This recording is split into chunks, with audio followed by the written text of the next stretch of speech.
Hey, Verballers. You know, the future is coming. Why not make it brighter with Squarespace? Squarespace makes it easy to turn your idea into a unique website.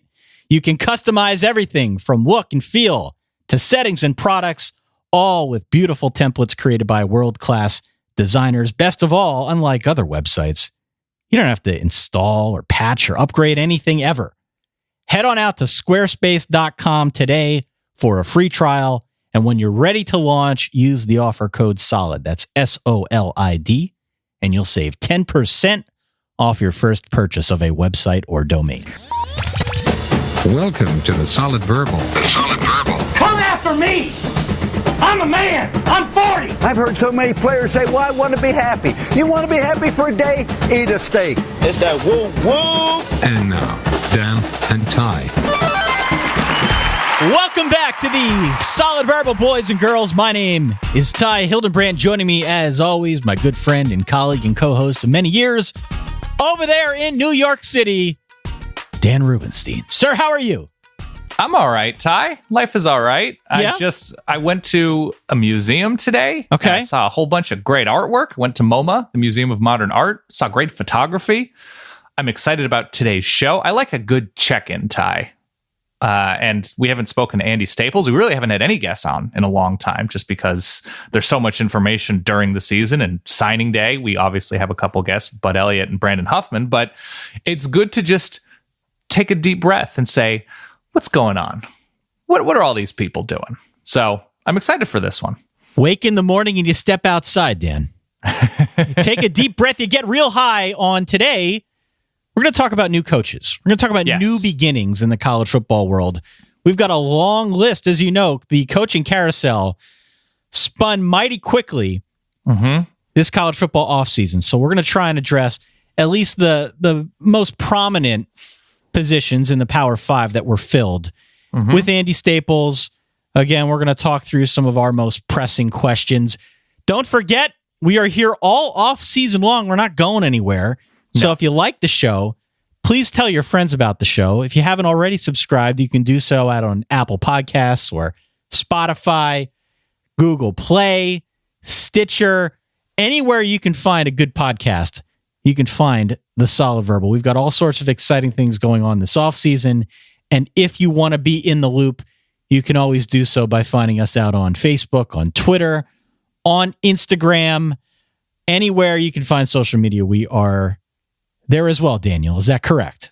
That all sounds right to me. We're doing audiograms. I think that's what they're called on Twitter and Instagram. And you know what I just learned, Ty? I learned that you can join somebody else's, like you can request to join, I believe, somebody else's Instagram live feed. Oh? And it split screens it. Really? So now you'll truly never have to leave the beautiful Lehigh Valley in Pennsylvania. So we should start doing... Saturday morning feels like a good time. How does that work? I literally, I've never done this. I literally believe, and I hate the word literally, I apologize for that usage. I believe you go live on Instagram on your phone, and then you can, or somebody watching can request, maybe they have to be your friend. That would make sense. So if I went from the Solid Verbal account, you could then tune in and call in, and suddenly it's a split screen. I think not a side to side in the way that we're used to in sports television, more of like the GoldenEye top and bottom. Okay. Was GoldenEye top bottom? I know Mario Kart was. So sure, Mario Kart way. A lot of them were, yeah. Yeah. So it's essentially that. So wow. We could do dueling New York, Pennsylvania studio tours and just conversation. So I think every so often, maybe Saturday mornings, I'm going to bug you. All right. I'm down with that. Yes. Very good. Well, support for today's awesome show comes from our good friends over at Squarespace. Whether you're ready to start a new business or do something else to just get your presence felt on the web, make it stand out with Squarespace. I actually just recommended it to a friend this week. Squarespace has beautiful templates. They're created by world-class designers. They make it easy to turn your idea into a new and unique and cool website, whether you want to showcase your work, your blog, or just publish any kind of content. You can sell products on there now. Put some big, beautiful pictures. They really make them Big and beautiful pictures, you name it. It all just takes a few clicks. Customize everything from the look to the feel to the settings and the products that are going on that website. Everything is optimized for mobile right out of the box. You don't got to worry about installing or patching or upgrading anything ever. If you got any questions, 24/7 customer support is right there for you. Today, head on out to squarespace.com, get your free trial. And when you're ready to launch, you use the code SOLID. SOLID, you'll save 10% off your very first purchase of a website or domain. Again, that is over at squarespace.com. And Daniel, while we're talking about dressing up your website. Here it comes. Here's the pro. You know where I'm going with this. Hit me. How about dressing yourself, your person? It can be tough. Nearly impossible for some of us. Whether it's in the collar or the sleeves, something's always off with the dress shirt. Yeah. Thankfully now, ordering that custom fitted dress shirt has never been easier. Thanks to Proper Cloth. Go to propercloth.com. You can create a custom shirt size in seconds by answering 10 simple questions. That's it. 10 questions. You got 20 collar styles to choose from, 10 cuff styles, 500 fabric styles from classic to business. Completely customize your shirt any which way you want it. The team over there at Proper Cloth, they've been our pals for quite some time now, Dan. You've got the shirt. You love it. They only pick from the best fabric producers from around the world. They only buy fabrics that'll meet their high quality expectations. Do you have a favorite collar style? Ooh. Let me go through all of the names. No, not all. Don't go through all the names. Okay, I'll go through some of them. Quickly, please. Are you a soft ivy? Are you a Roma spread? A Roma cutaway? A Londoner? A semi-spread? Are you an English spread? Londoner and English spreads, a little bit different. A president spread, president cutaway. I ask all these things, Ty, just to prove that there are so many options to go with. Because you know what? Neck shapes are different. Some necks look better with different collar styles. I'm not going to sit here and tell you that I'm going to look exactly the same as Merton Hanks. Right. No. In our collar choices. Very different. I like the customizable options. I'm not going to lie, Ty. I'm all about this life. I'm probably a Londoner. Are you really? I don't know. I just made that up. I think I went semi-spread because that sounded the sexiest. Well, best of all, Proper Cloth. They guarantee a perfect fit. If you somehow get your shirt and it doesn't fit, they'll remake it for free. Absolutely the future of shirts here at propercloth.com. They make everything completely custom for you. It all starts at just $80. If you are in the market to stop wearing a shirt that doesn't fit you, start looking your best at propercloth.com/solid today. And when they ask, enter the gift code SOLID, SOLID, you will save $20 on your very first shirt. I thought you were going to rhyme something with fit ya. No, because you said it with like a bit of a cadence. I tried. I couldn't do it. If that doesn't fit you, call Proper Cloth and they'll hit you with a good deal. Bring Proper Cloth with you. There it is. Ty, the rhythm we have on this show is exceeded by many people. That is. I cannot lie anymore. All right, Daniel, joining us now from a makeshift studio, if we've ever had one on the podcast, our good friend from Sports Illustrated, I'm so Andy impressed, Staples. Ty. Yeah. Andy, how are you? I'm good. I mean, this is probably the best I've ever sounded sitting in a rental car in a Walgreens parking lot. Describe this setup for the people listening at home. All right, this is how the sausage gets made. So I have a work phone that has Skype on it, but nobody has the phone number, so nobody can call it and knock the Skype connection off. We are using the Skype as a backup because I am also talking into a stick mic, which the people who are coming out of Walgreens probably think I am insane. But talking into a stick mic that is plugged into a Tascam DR40 linear PCM recorder that should produce, theoretically, studio quality sound. This is probably the fifth or sixth different method that we have connected up with you to get your audio over the course of the Solid Verbal. Yes. Now, I have done several podcasts like this in this manner before, but this is the first time I've done it on the Solid Verbal. And of course, it's my favorite and the first and the best. So yes. I'm honored. Where is the weirdest place that you've recorded from? Because Dan and I have done one from a hot tub. We've done one from a moving There's a vehicle. newlywed game answer to this that you just don't want to know about. But where is the strangest place you have broadcast about college football? Oh, that's a great question. I don't think I've ever done it from a pool. I've recorded a podcast like in a cold tub area where guys were training for the draft. That's a good answer. And nothing got soaked, thank goodness. So we are talking new beginnings, new coaches, and I mean, these are people that have been on the job for maybe 2.5 months. And so there's only so much you can accomplish in that time. But we wanted to take, Ty, and correct me if I'm wrong, a sort of holistic view of a very much non-holistic situation. You have a short amount of time for signing day and to build a staff and to sort of give off impressions for what you're going to do, what your vision is going to be, and what the program is going to look like under you. Correct, Ty? That sounds right. Yeah, we often find ourselves talking about new coaches at some point during the offseason. And as Dan mentioned, most of the time, it's not till like May or June. After they've been on the job a little bit longer, they've had a chance to kind of set some roots. We are doing it bright and early in the offseason this time around. Pre-spring. Just because, as you know, Andy, this was a very active coaching carousel season, especially when you compare it to what happened last year. I guess we can start here. Did you expect it to be quite as active as it ended up being?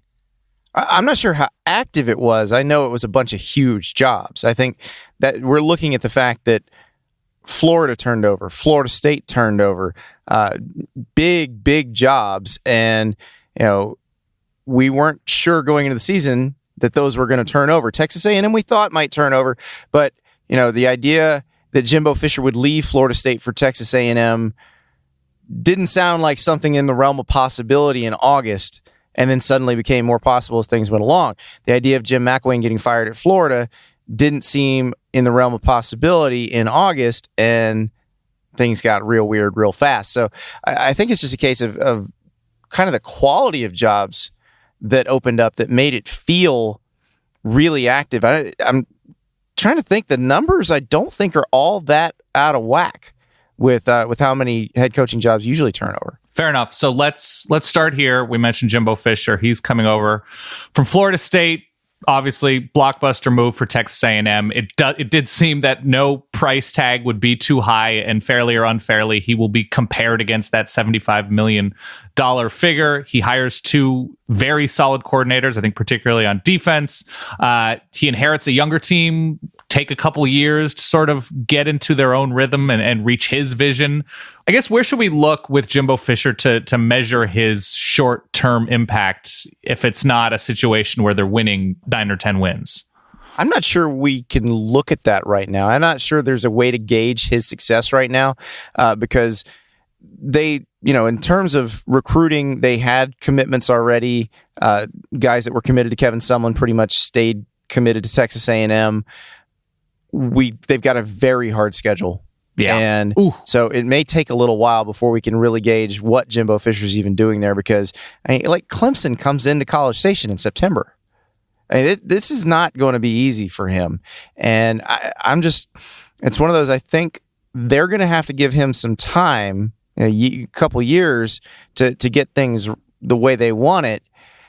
And I'm not sure they're going to be that patient given the amount they're paying, but they're going to need to be because this is not an overnight fix. And, it's one of those that some people wonder if you can even fix it at all because Texas A&M has never really been historically super successful.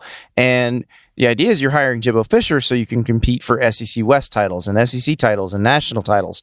Well, Texas A&M throughout its history in the various conferences has not been a program that has been a year in, year out title contender type program. So that's what you're paying for, but it may take you a little bit to get it. So I kind of hope they'll be patient with Jimbo Fisher because one, recruiting wise, he's got to deal with Tom Herman trying to revamp the recruiting at Texas, and Fisher gets there in the midst of Tom Herman's first full recruiting cycle. And what you saw with Tom Herman's first full recruiting cycle was he kind of reclaimed the state of Texas for Texas when, in past years, guys have been going out of state. The best players in Texas would go to Ohio State or to Stanford. And then you also had to deal with Oklahoma and LSU and all these different schools. So it's one of those deals where Fisher's in a little bit of a tough spot early, but if they're going to be a little bit patient with him, I do think he can give them what they want eventually. So there's an easy transition here because obviously the school that Jimbo Fisher leaves in Florida State makes a splash hire with Willie Taggart, who comes to Tallahassee after a year in Eugene. And it's sort of an interesting dichotomy too, because Jimbo Fisher in his last year at Tallahassee was seen as being particularly stubborn on offense. And Willie Taggart's career really took off when he stopped being stubborn on offense and revamped things. So with Willie specifically, it seems irrefutable. He's a turnaround artist. He's done great things for a number of programs, re-energizing recruiting. He should do super well recruiting to Tallahassee, but that's different than down the line sustaining a relatively high level of success, which he's yet to do. So with Florida State being set up as a really, really good job, what is I guess his and Florida State's biggest challenge in the short term when things seem to be all right? It's just prove this can work.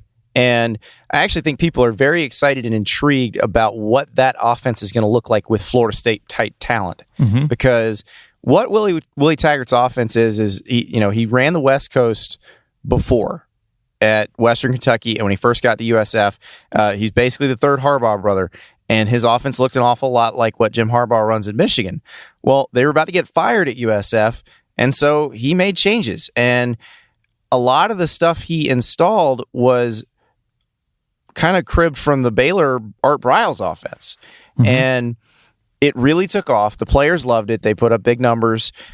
It worked at Oregon with a different type. Quentin Flowers is a very mobile quarterback at USF, but not the best thrower in the world. Justin Herbert is a great passer, NFL quarterback, and he also put up big numbers in it. So really interesting situation in spring practice with Florida State because you've got DeAndre Francois coming back from injury. You've got James Blackman, who replaced DeAndre Francois quite capably toward the end of the year.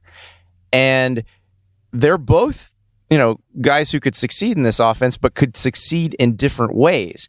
And, for Willie Taggart, what kind of numbers can you put up with the kind of athletes they have? Because the knock and one of the frustrations from the Florida State fan base toward the end of the Fisher era was they had all these great athletes, but they ran at a very slow tempo, and it was going to, every play was going to develop the way it was going to develop. You're going to read. Well, now what happens when it's all spread out?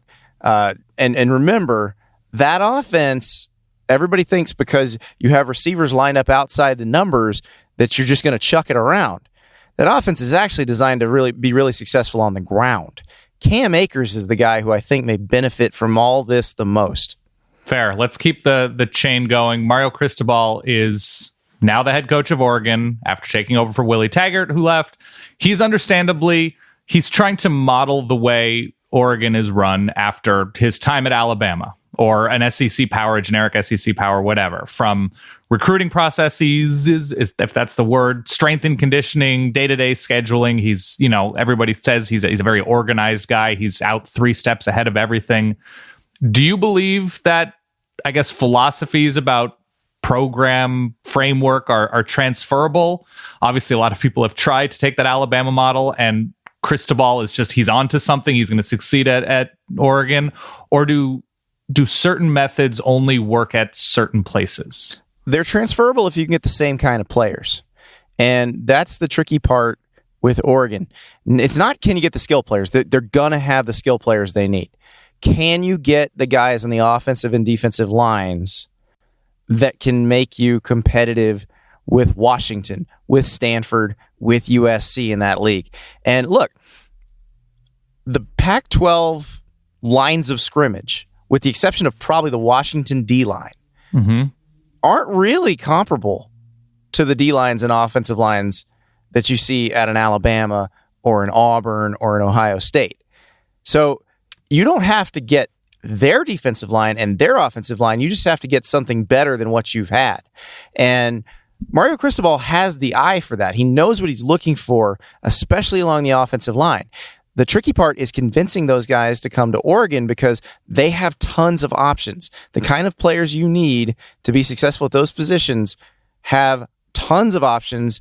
And for the most part, because most players tend to stay close to home, they'll stay close to home because that's what recruits tend to do. So you've got to be able to convince them that it's in their best interest to come to Oregon and that you can be really successful there. And a lot of times it has to be just good projection. I mean, DeForest Buckner was not a guy that everybody was all over, but Chip Kelly's staff projected him really well. They realized what he could become. And that's something that the Oregon staff now has to be able to do, is find those guys who may not be stud defensive tackles in high school, but may become stud defensive tackles. Find your own Vita Vea. Vita Vea from Washington was a high school middle linebacker / running back.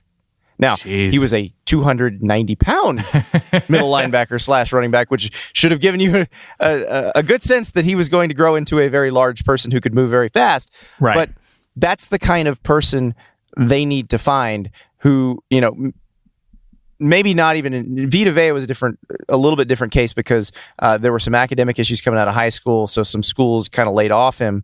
But you've got to find that person who's not the perfect ready-made guy. That's the guy Alabama signs. That's the guy Auburn and Ohio State sign because they have those guys near them, or they just have this reputation as a year in, year out national title contender, and they're going to get those guys. It's harder for almost everybody else, including basically every school in the Pac-12, to get those kind of players ready-made. You will get them occasionally. I mean, Oregon got one with Eric Armstead. It's possible, but it's not easy. So that's the challenge for Mario Cristobal. I think probably the best thing he did was they found a way to get Jim Leavitt to stay, because that defense improved dramatically under Jim Leavitt. And if you can continue that kind of improvement, because the offense is going to be good. They got Justin Herbert. I mean, they got one of the best quarterbacks in the country. They're going to move the ball. Can they stop anybody? And I think with Leavitt there for a second year, they're going to be able to stop some people at times. It's not going to be perfect. I mean, they're still not going to be the best defense in the country, but they're going to be a lot better than what you saw a couple years ago when Mark Helfrich got fired. All right, Andy, you mentioned Chip Kelly. We got to talk about Chip Kelly. He's back in the college game. The Pac-12 as a whole, a much different conference than the one he left. And specifically in terms of UCLA, they've made a commitment to infrastructure. It seems like the administration has bought into a much different degree. Which Chip Kelly are we going to see at UCLA? Is it going to be the guy who took Oregon to new heights? Are we going to see that guy who ran a program previously in the conference doing it the way that he did previously? Or do you think this is a new, more adaptable Chip Kelly who's essentially going to look new in an entirely new situation now at UCLA? I am really curious about that, Ty, because I don't know what exactly is going to happen here, because when Chip Kelly was winning Pac-12 titles at Oregon, everything was new. What he was doing was revolutionary, and everybody else was trying to catch up to him. Now everybody else has caught up to that because everybody else copied it. So everybody's gotten a look at it. Everybody has kind of figured out, well, this is how you stop that offense, or this is how you manage it. So how much has he evolved? You look at what he did in the NFL, and it's interesting because I think the Eagles winning the Super Bowl, when you look back now, you're like, you know what? He wasn't so bad in Philadelphia. It just, they wanted to win more than they were winning, but he seemed to be on track a little bit there. But San Francisco is a completely different animal. But, what did he pick up there in terms of dealing with defenses that kind of could week to week change to stop you? And, basically every defense he's going to see now has spent the last 5 years trying to stop the Chip Kelly offense and all the people who copied it. So how adaptable will he be? Because he can't come back and just run what he ran and expect that to work. But if he's adapted with the kind of talent, because remember, UCLA under Jim Mora was along with USC, kind of the best off the bus team in the Pac-12. When they got off the bus, you're like, oh, they got some dudes. So can he take advantage of the athletes that he's inheriting? And I think that's the key question. We talked about the kind of linemen you can get, the kind of offensive and defensive linemen. Well, at UCLA, because you're in such a prospect-rich environment in Los Angeles, you should be a little bit better at recruiting offensive linemen there. You should have a little more physically talented offensive linemen on the whole than you had at Oregon. Well, I think that would be very helpful in your offense. Now, the other question is, do they have the quarterback they need to run it? Is it going to be Devin Modster, who played a little bit in relief of Josh Rosen, or is it going to be a younger guy? Is it going to be one of the other guys? We don't know yet. That's the other question is does he have a guy who can run that offense very well? I don't even know that it has to be perfect, because you think about it, Jeremiah Masoli looked great in that offense. Darren Thomas looked great in that offense. And then they got Marcus Mariota, and it really took off. So it can work. He seems to be pretty capable of making it work with just about anybody.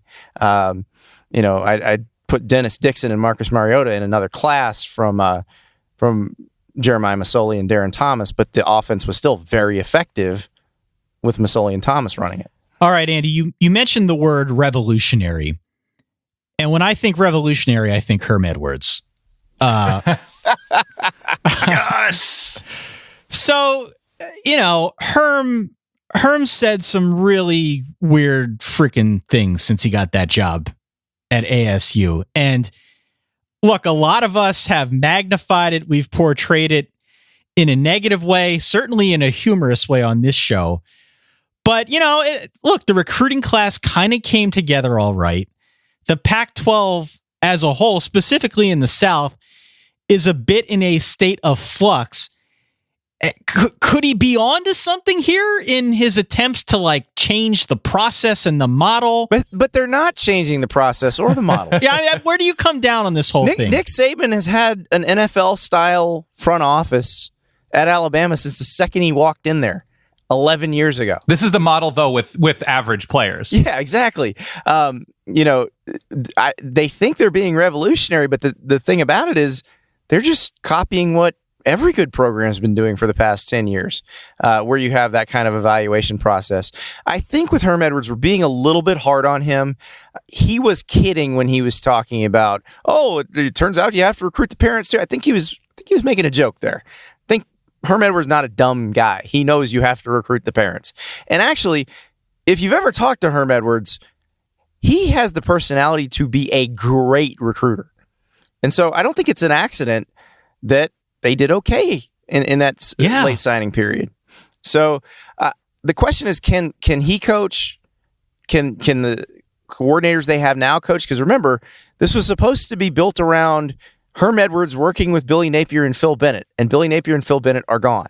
So can the new coordinators do what they're supposed to do? And Herm Edwards, who is known as a pretty schematically conservative coach when he was in the NFL, how's he going to handle it when he doesn't have as much talent as some of the teams they're playing?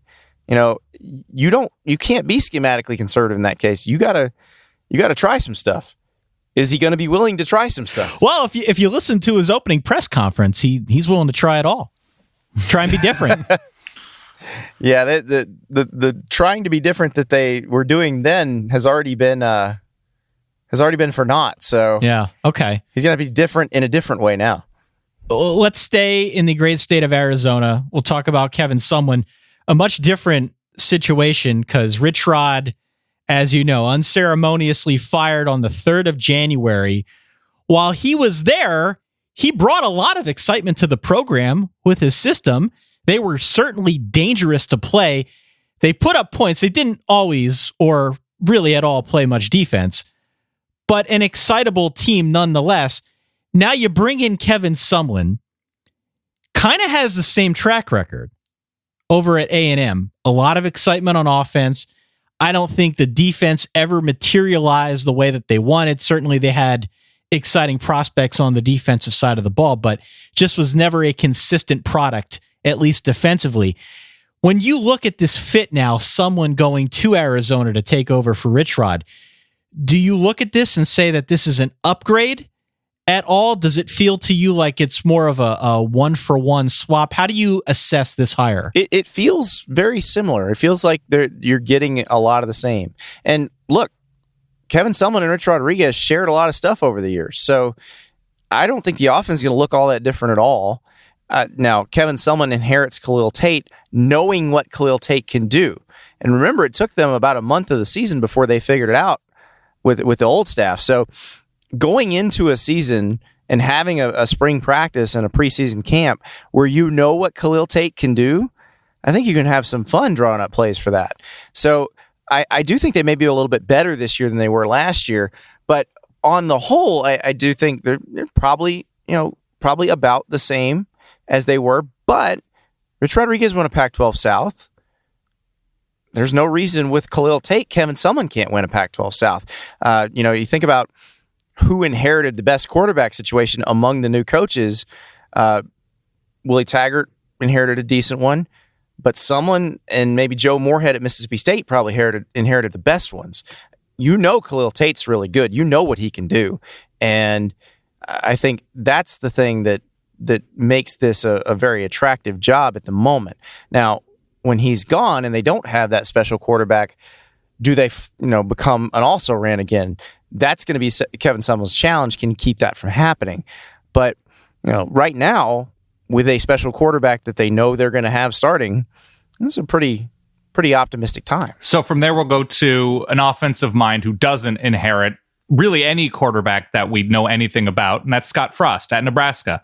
We know he is going to put together what looks like, with his staff, a really, really good offense, if not a great offense, eventually. I think people think that. I don't know. This is like, the second coming of the Messiah, though. There's added pressure for him that other coaches elsewhere don't necessarily have. He did win a national championship. We should point that out at UCF. Yes. So he looks like the real deal. There have been many attempts, though, now to restore Nebraska to greatness. Aside from this offense eventually, what is it about Scott Frost that should have people, not necessarily Nebraska fans, but people looking from the outside, confident that he is different than the others who have tried? I think he does know what they need on the lines of scrimmage to make it work. And you've heard him say that a lot since he's been there. He's basically said skill position's not going to be the problem. We got to get those linemen. Take what I said about Oregon, you can just transplant it. And I think coaching down at UCF and seeing the kind of talent that's available in the state of Florida and in the South, because they weren't directly recruiting against Florida State and Florida and Miami, but they're evaluating players that are playing with those guys, and so that they're seeing what those people look like in high school that make you ultimately successful at that level, and so they know what they're looking for. It's a matter of getting it. Now, I've heard good things about Adrian Martinez, the quarterback who signed with them in the early signing period. So we'll see if he competes for the job right away. You got Gebbia there who had redshirted last year. He might work. I think they would have loved to bring Mackenzie Milton with them from UCF, but it doesn't work that way. So we'll see. Again, this is one I had advised patience on. I don't know that they're going to light the world on fire their first year, but I do think they understand the situation they're in, and I also think they understand what the realistic expectations should be at Nebraska. And I think most of the fan base does too. I don't think most of the Nebraska fan base is stuck in 1995 and assumes that Nebraska should just crush everyone in its path. I think most Nebraska fans realize what Nebraska should be is what Wisconsin is. Not necessarily stylistically, right, but that level of success where you are in the hunt for the Big Ten West title every single year, you win it every once in a while, and then every once in a while in the Big Ten championship game, you got a shot. That is the realistic expectation for Nebraska in 2018. And I think Scott Frost can pull that off. I don't know that he's going to pull it off in year one. That all seems reasonable. So we'll go from the smoothest and most seamless and feel-good transition to a new coach with Scott Frost going to Nebraska to the most turbulent one. So Jeremy Pruitt eventually ends up in Knoxville, and everybody seems relatively pleased early on with, bunch of hires that came together pretty nicely. He has a very specific background of exclusively coaching defense in the SEC, which seems like... there was that year in the ACC, but Florida State's basically an SEC. They're pretty much, exclusively coaching in the South for powers, which seems like a pretty good background in terms of familiarity with personnel, high school personnel, coaches, recruiting. Yes, the 1 year at Florida State, a couple years at Florida State, notwithstanding, whatever. So where do you think the vision and ability of Jeremy Pruitt zags where Lane Kiffin, Derek Dooley, and Butch Jones zigged? The strength of Jeremy Pruitt is his ability to identify talent and get it to sign with him. That's his strength. Now, here's the thing. He was doing that at Alabama, Florida State, and Georgia. Mm-hmm. It's probably a little harder to do that at Tennessee because he knows what he needs. And so he's going to go head-to-head against Nick Saban. He's going to go head-to-head against Kirby Smart. He's going to go head-to-head against Willie Taggart, Dan Mullen, head-to-head against Ed Orgeron. Tennessee is not the type of state that produces enough talent for you to fill your roster. You got to go outside. You got to go 3 hours to Atlanta. You got to go over to Charlotte. You got to go into the Carolinas. You've got to go down to Florida. You got to go out to California. You got to beat the bushes a little bit. And so knowing what you need and being able to convince what you need to sign with you are two different things. And that's the challenge for Jeremy Pruitt, because if he can get some of these guys, they can be very, very competitive. I especially don't worry about them on defense once he's been there a year or two. I'm not worried about them at all on defense. Offensively, you got to find a quarterback. They've got Helton as the offensive coordinator. So the thought is it's going to be like USC, which is, pro style is sort of a weird term now because the NFL seems to be adapting as well. But, their USC has adapted. They don't just go under center and run. They're mostly out of the shotgun, and they'll speed up the tempo every once in a while. It's kind of, pro style evolved, and that requires a really good quarterback. So we'll see if one of the guys on the roster fits that bill or if they need to recruit somebody. But that's kind of the biggest question right now. As you say, there's news that Trey Smith has got a medical issue that he's got to deal with. That's not good when, that's basically your best player coming back. But that'll be the deal for Jeremy Pruitt. And I don't know how it's going to go. I do know he's going to upgrade the talent level because he knows exactly what he's looking for, and he is good at getting those guys to sign with him. So this is what I keep telling Tennessee fans. Your worst case scenario in this hire is that he's Ron Zook. The worst case scenario that he loads up your roster and you get tired of him and hire somebody else. Ron Zook went to a Rose Bowl. Well, and Ron Zook set the table for Urban Meyer to win 2 national titles at Florida as well. So that's not necessarily a bad thing. And if he's a little bit better game day, and look, the way he calls defenses, he's a really good defensive play caller. So if he's a little bit better game day coach, and I think Jeremy Pruitt's a lot smarter than he lets on. I think he's perfectly happy with people thinking he's like, redneck defensive coordinator. He's happy to let you think that. I think he's a pretty intelligent guy. So I'm really intrigued by what he can do at Tennessee. It's a hard job. It's especially hard given the circumstances of the coaching search. But if he can get the guys he's targeting, they will get better, and they will be competitive in the SEC East. The biggest problem though is it's going to be hard because Florida got a guy that understands what kind of players you need to win in the SEC. Nick Saban is still there. Kirby Smart is building a monster. Will Muschamp knows exactly what kind of talent it takes to win in the SEC. So that's a lot stacked against Jeremy Pruitt, even though I think he probably has the skill set to be okay. Let's stick with the guy in Florida who also moves SEC West to East, and Dan Mullen. Is it just Mad Libs at quarterback for Florida? As soon as you fill in that blank, you'll get something good and weird and interesting for the Gators. His track record sort of suggests that he will do a better job developing a quarterback or building a program around a quarterback than Jim McElwain did with the asterisk of Will Grier. So is it as simple as that? Are we overthinking it? Or is there more to what he needs to do to resuscitate where Florida is? I don't think it's that simple. You look at who they had when he was at Florida and when he was at Mississippi State. The best quarterbacks were the ones that he went out and found or recruited because they fit his style. It took Chris Leak, who was a pretty good college quarterback, it took maybe a season and a half for him to really be comfortable in that offense. And they eventually got it going, but they were uber talented around him too. Tebow was a perfect fit, so that worked. And then you get to Mississippi State, and Dak Prescott's a guy he went and found. Nick Fitzgerald is a guy he went and found, who he thought fit perfectly. Fitzgerald's his recruiting story is crazy. He had not even started for his high school yet when he got offered by Mississippi State. Dan Mullen just knew this is the kind of guy that could work in this offense. So, the interesting thing about this, though, Felipe Franks, if you look at him physically, he's exactly what you'd want in a Dan Mullen offense. The question is, can he handle the offense? Can he learn it quickly? Can he internalize it? Can he play it without, having to think too hard?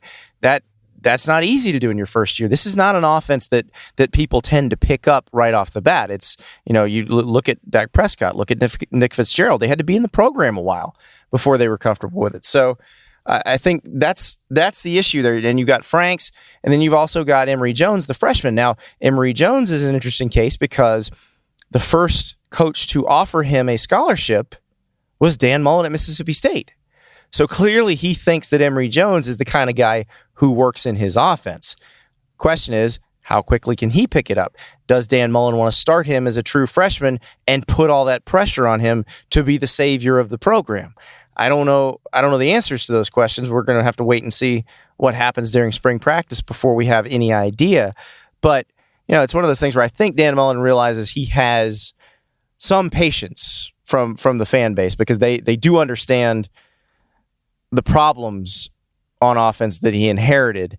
So I don't think they expect that to get fixed right away. So I think they're probably okay with this season being kind of a trial and error and see what works. And then, by 2019 kind of have an idea of what you are on offense. But that's the thing. His offense is not, it's not super simple.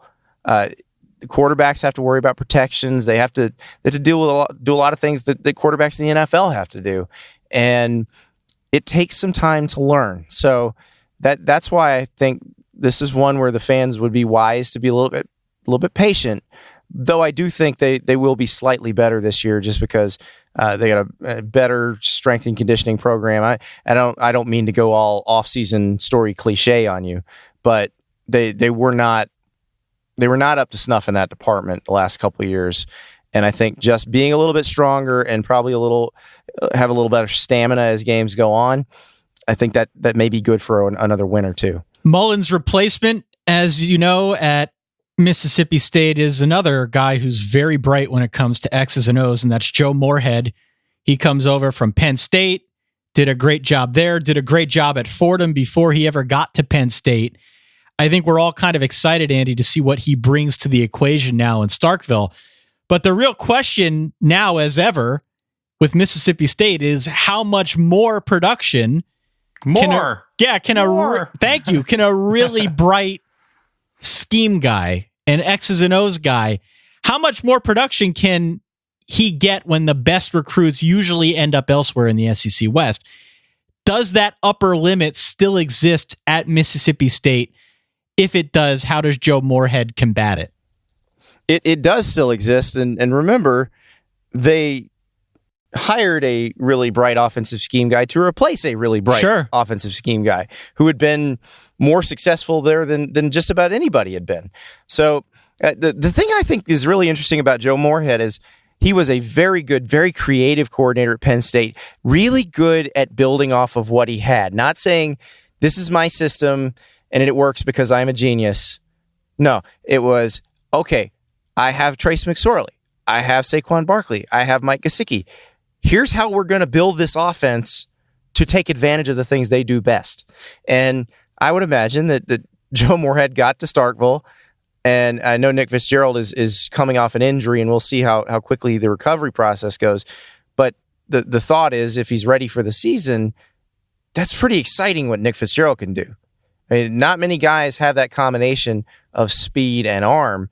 So I would imagine Joe Moorhead's pretty happy about this. And I think they can be pretty good. Now, I don't know that they're going to be a year in, year out SEC West contender ever, because that they play in the same division as Alabama and Auburn and LSU and Texas A&M. And it's just that's probably asking too much. But can they have a really good season every once in a while? In his next season, potentially one of those seasons? Yeah, I think they can do that. And the other thing that's interesting about Moorhead is he was a great coordinator at Penn State, but he's not coming in there with no head coaching experience. Right. He was already the head coach at Fordham. And granted, the dollar figures are different. The zeros on the check and in the budget are really different. But some of the issues you face as a head coach on the FCS level are identical to the issues you face as a head coach on the FBS level or in the Power 5 level. I mean, just being the guy who makes the fourth down decisions, the guy who do we go for it? Do we punt? Being the guy, do we go for two? Do we onside kick it here? Those decisions he's already made. He's already had kids come in and say, Coach, I'm flunking out. He's dealt with those problems before. He knows how it works. I think that puts him a little bit ahead of the curve of some of these other first-time head coaches. Let's stay in the state of Mississippi. A much different scenario over at Ole Miss. Kind of in a rebuilding phase now after the Hugh Freeze era. Got to deal with sanctions, shorthanded in terms of scholarships. They're going to have to deal with guys like Shea Patterson who want to transfer out. I feel like we've seen this movie before, and every time it's very difficult to both dig out from whatever penalties you've got and still find a way to move forward. Do you sense that Matt Luke has a realistic and executable vision to weather this kind of uphill fight? I think he knows what works there. I just don't know that he's going to be able to do it while they're under the sanctions and dealing with all that stuff. I've talked to Matt Luke, and he said that the recruiting piece of it feels a little easier now that they know what the penalties are. Interesting. Before, when they didn't know and they were just under this cloud constantly, he felt like, I don't know what to tell anybody. Guys don't want to take it seriously because they don't know what the ultimate penalties are going to be. But now they know. Now they understand, especially going forward when you're talking to class of 2019 guys. The bowl ban will be over. They'll be limited by scholarship sanctions, but not completely gutted by them. So they should be able to start digging back out of this thing. The other part of this is right now, even though they are banned from a bowl game, and I know they're trying to take care of that and see if they can appeal it, but probably won't happen. But they do have a quarterback, and that is kind of half the battle at this point in college football. Jordan Ta'amu was one of the big surprises of last year. When Shea Patterson went down, you think, okay, what is Ole Miss going to do now? But Ta'amu came in and was very effective, and he was good. Yeah, I mean, so imagine how good high school football in Hawaii was when these three quarterbacks were all playing at the same time. Jordan Ta'amu, Mackenzie Milton, and Tua Tagovailoa. Wow. All at the same time. Amazing. So, yeah, and I think Ta'amu was one of the bright spots of last year overall in the country. And I think he will kind of ease Ole Miss's way through this period, having a good quarter. Now, if he gets hurt, that's a little bit different story, but we'll see with Matt Corral, because he's a guy who was very highly rated, but then he was committed to Florida with McElwain. Mullen gets the job. They kind of decide they're not really a fit for each other. He winds up at Ole Miss. He might be able to play immediately. So, and he might be, if he's as good as advertised, he could be really good. So, I don't think Ole Miss is in a terrible situation, but I do think they're going to suffer from the sanctions a bit, and the fact that they've had this cloud over them for the last few years, I think, is going to kind of come home to roost at this point. So Matt Luke is going to have to weather the storm, and the fans are going to have to be patient with him. But I think that's kind of understood with the situation he walked into. Let me close out the SEC West, and we'll move over to Arkansas, where, look, it's tough to envision a more different offensive scenario under Chad Morris than with Brett Bielema. They run two vastly different systems.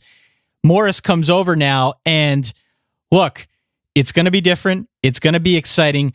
Do you feel in your heart of hearts, Andy, like this is a guy who can turn Arkansas into some sort of wild card in the SEC West? Maybe not positioned on a consistent basis to win that side of the conference, but at a minimum, just like the angry horse who's just always ready to kick and you don't know when. Yeah, the one you're scared could beat you or could derail a championship season. Yeah, exactly. Right. Yeah, if this works, that's what they are. And this is sort of the question.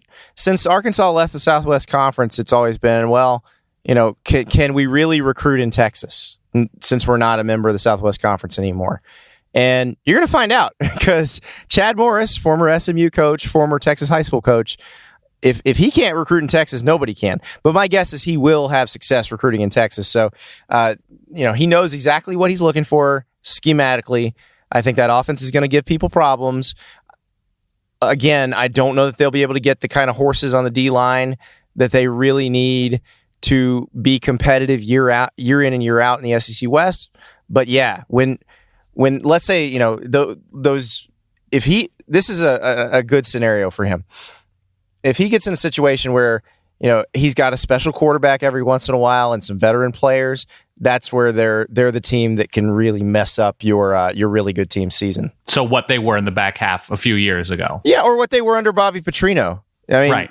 Different style, obviously, but they were solidly the third best team in the SEC West right there at the end of the Petrino era, kind of when he got on the motorcycle. They were solidly the third best team in the SEC West. And third, fourth best in the SEC West, be capable of beating the best every once in a while. That's what you can hope. That's what you should be hoping for.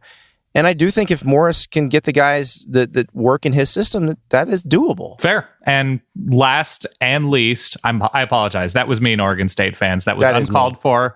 I did not mean to have it sound like it did.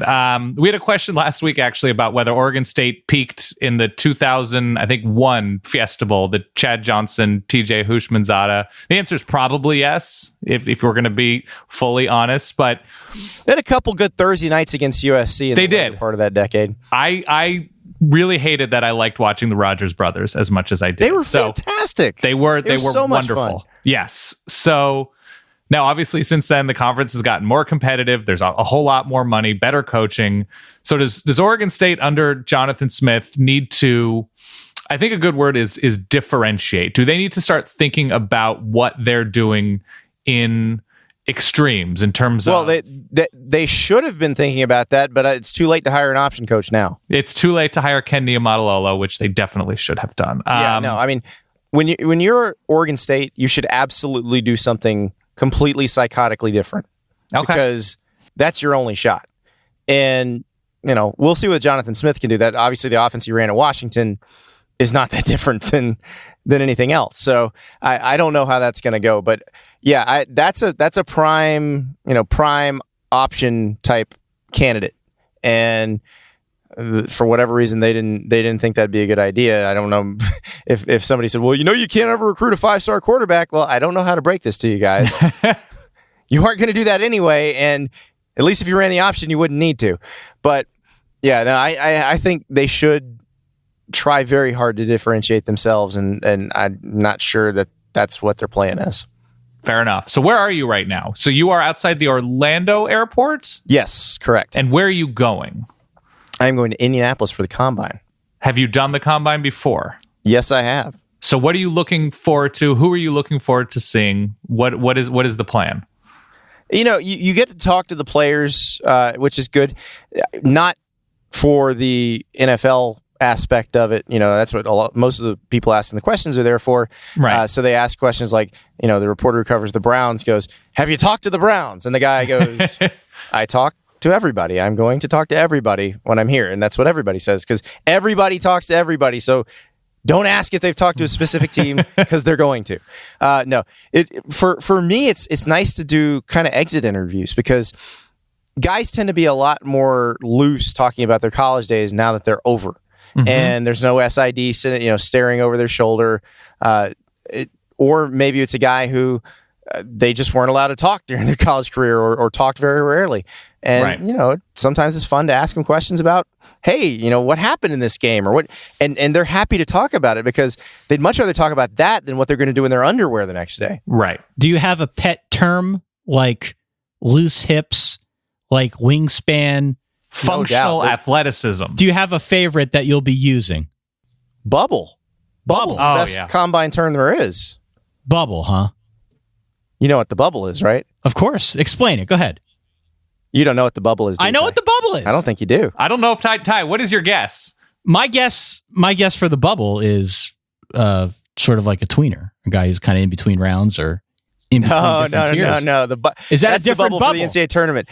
Bubble in terms of NFL scouting is a guy's ass. Yeah, the rear. Oh, okay. The base. Does he have a big bubble? I stand corrected. I was confident that I had that correct. Yeah. Does he? As soon as I heard Andy was most big interested, bubble and a solid base, or does he have no bubble and he might get knocked off his base? Yeah. As soon as Andy said that, I was like, he's talking very specifically about a backside. Well, I stand corrected.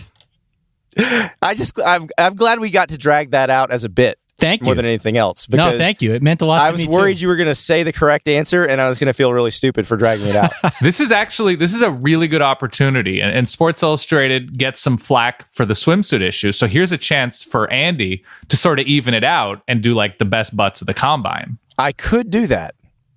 I don't see a reason you couldn't, because other this is than in the the interest of 300-pound football. guys who would prefer their butts not be ogled on a national website. I mean, this goes on the resume forever. Best butt, it does. top 5 butt. It does, but yeah, we'll see. What's funny is there already are bubble critics out there. Oh my god, there are guys that Mayock gets really into the bubble. He'll talk a lot about the bubble. So is there a because all bubbles are not equal in terms of football bases and foundation. So even though something is big, is there a difference between two good big bubbles? The bubble bobble, as it were. The bubble bobble. Imagine you've ordered an old fashioned, like a double old fashioned glass, that kind of wide squat glass. Sure. If you can set that on a guy's bubble and it'll just stay there, that's a good bubble. That's a bubble shelf, Ty. Yeah. That's what you're looking for. See, we could not, if we asked Bruce Feldman to come on today, we could not have gotten that kind of insight. No. I think you probably would have. Bruce knows about the freaks. He'd be talking about some freak bubbles. That's true. Freak. Right. Oh my God. That's our band name moving forward. The Freak Bubbles. Yeah. Freak Bubble. All right. Andy Staples. Yeah. Yeah. Same page. Andy Staples from Sports Illustrated. Enjoy the combine and come back soon. All right. Anytime, gentlemen. Okay, Dan, there you go. A lengthy but meaty conversation with our friend Andy Staples from Sports Illustrated. That would be a way to describe somebody at the combine. Lengthy, but at the same time meaty. Beefy. Like you could probably accurately describe an elite tight end that way. Absolutely. Okay, so I'm excited to see what he has to say about the combine. Check him out. He's all over Twitter, does great work for Sports Illustrated. Been our friend, gosh, for as far back as I can remember with this show. Mm-hmm. And it's good to have him back. Appreciate the conversation. Always. Yeah. So we have Scheme Theme coming up starting in March. We still have some big plans moving forward after March. We want to talk to, we've had some conversation with schools about coaching stuff. So we're going to get weird with, I know we've already talked about, what are we going to do with Bill Barnwell at the end of summer? Did we talk about late 90s internet chatting and internet overall friendships? So yeah. I'm excited for what we have coming forward. With that being said, the show is not going anywhere. And I did want to take some time here at the end to address some of your news that broke, as many people have wrote in asking, concerned. What is going on with you, man?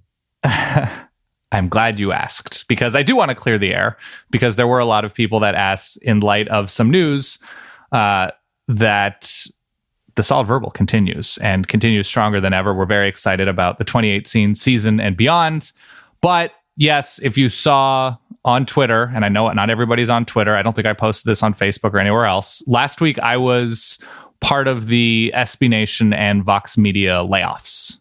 I don't know if people follow media news and stuff like that, but Vox Media cut about, I want to say 50 plus people, whatever, really good, strong, smart people, a lot of people I know. It was a pretty big bummer for me and for a lot of people.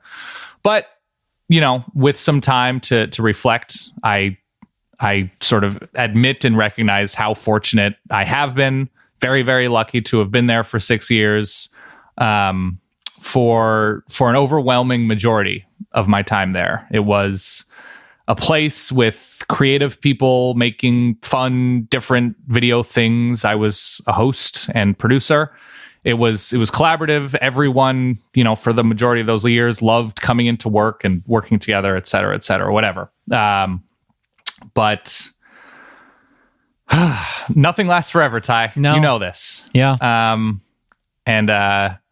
I learned a ton from a lot of people. I made a ton of fun things, hopefully, that people liked, with especially with the college football team. A lot of people we've had on this show, and hopefully we'll be back on this show. Spencer Hall, who we had on before I went to SB Nation, of course. Jason Kirk, I think, is the best college football editor that exists. I mean, the amount of content he's able to come up with and help other people come up with, he is incredible. Bill Connolly, of course, one of our dear friends. Bud Elliott does a great job with recruiting. Stephen Godfrey and everything he does as a feature writer and embedding himself. Even Roger Sherman when he was there, now at the Ringer. So a lot of amazing people on that team. But it's media life, Ty. Yeah, it's startup life. One day you're making big, fun, ambitious shows. The next. Well, honestly, if we're gonna jump into this cone of honesty that the show is, Ty, you get a Slack message telling you to bring up your laptop, and it's to a conference room and a carefully scripted message that my position is being eliminated. So that's one of those things, Ty, and it's very cool to hear from everyone immediately thereafter, and it's cool to have received a lot of support from a lot of people. Who've wanted to work with me moving forward, which is very cool and nice. But everything that comes of this is, Solid Verbal leads the way. So very excited to make cool things, hopefully, that people enjoy with you. And here's to new beginnings, Ty. New beginnings, right? New beginnings. SB Nation is and was a wonderful place. And now we move forward. I know the passion, I know the pride you put into your work. I think you're immensely talented. If you weren't, we wouldn't still be doing this. So, look, no one's going to hold you down. No one's ever held you down. I think the twinkle in your eye that was there back in 2008 when we started this is still very much there now in 2018. And just for you personally and for us collectively, I'm excited to see what comes next. So, obviously, you've got a big fan over here. I wish you well, and I'm excited to be with you just in whatever small capacity in whatever that next chapter brings. I'm sure it'll be great. I appreciate that, Ty. And shout out to my Wake Up College Football co-host, Richard Johnson. I swear I will still watch college football, hopefully, if you'll watch it with me. But it's definitely a bummer. It's definitely a strange time, and I very much like working, and it's strange to go to a museum in the middle of a Tuesday. But it's a fun time in its own weird way. The main takeaway, if you listen to our podcast, is we're not going anywhere. It's still going to be Dan and I. We still ride with Brandon McKissick. We ride. All the usual tropes still apply here on the podcast. Yeah. As we move forward now into March, we're excited about Scheme Thing and for the long slog ahead through the college football offseason, which we promise we'll try to make as fun as possible. We agree. On that note, for my good friend Dan Rubenstein, for myself, Ty Hildenbrand, thank you for listening to our show. Don't forget to subscribe and tell your friends, and find us out there on Facebook, Twitter, Instagram, and all of these social medias. We'll catch you all in a week. Stay solid. Peace. Once again, support for today's show came from our good friends over at Proper Cloth, the leader in men's custom shirts. If you need new clothes for all of your holiday festivities, go to propercloth.com. Order custom shirts. It's never been easier. Create your custom shirt simply by answering 10 easy questions. It all starts at just $80, and your shirts are delivered in just 2 weeks. For premium quality, perfect fitting shirts, visit propercloth.com. Use the gift code SOLID to get $20 off your first custom shirt today.